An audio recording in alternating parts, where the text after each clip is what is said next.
எந்த பக்கம் வந்தாலும் நீங்க என் கொடாரம் தீங்கு என்னை அணுகாது. துர்ச்சன பிரவாகம் சூழ்ந்திட வந்தாலும் துளியும் என்னை நெருங்காது.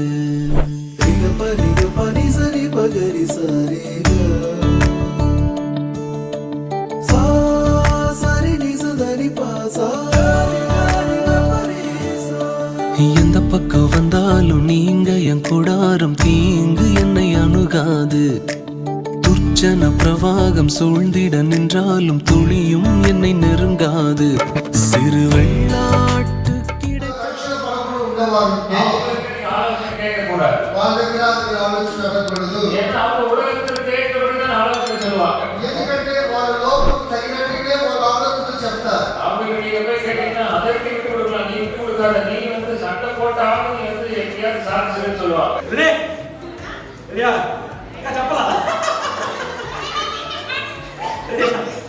ரெடியா நம்ம